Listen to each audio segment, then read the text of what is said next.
Mahigit 100,000 pisong halaga ng hinihinalang shabu at 2 granada ang nasabat sa buy-bust operation sa Quezon City.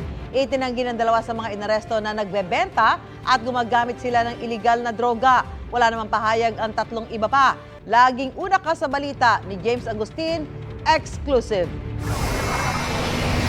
Kayo ay naaresto sa salang paglabag ng Section 11. Walang kawalang 5 drug suspect sa buy-bust operation ng pulisya sa Barangay Bahay Toro, Quezon City.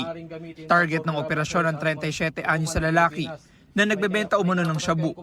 Naabutan na bumibili ng droga sa kanyang 1 babae at 3 lalaki. Nakuha sa mga suspect ang 20 gramo ng shabu na nagkakahalaga ng 136,000 pesos. Ang subject ng operasyon, nakuha na pa ng 2 granada sa kanyang sling bag. Ang area of operation ng ating suspect ay sa Barangay Bahay Toro. At ang karaniwang mga parokyano niya dito ay mga karatigpok din lang doon sa area nila. At yun sa ating investigasyon, yung kanilang pagbabaya dito sa droga ay through online payment. At pero kailangan nila pumunta doon sa bahay nating target para kunin yung illegal na droga. Itinanggi ng 37 anyos sa suspect na nagtutulak siya ng shabu. Tinanong din namin siya kaugnay sa nakuhang granada. Hindi po kami nagbibinta, sir. Pero may nakuha ba droga sa inyo? Wala po. Sa sarili namin po wala po.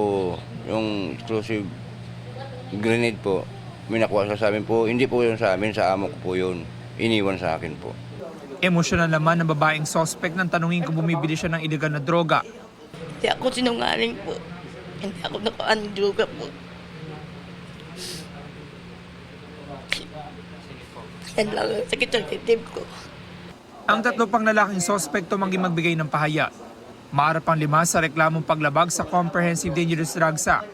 Ang 37 anyos sa suspect may karagdagang reklamong illegal possession of explosives. Ito ang unang balita. James Agustin para sa GMA Integrated News. Gusto mo bang mauna sa mga balita? Mag-subscribe na sa GMA Integrated News sa YouTube at tumutok sa unang balita.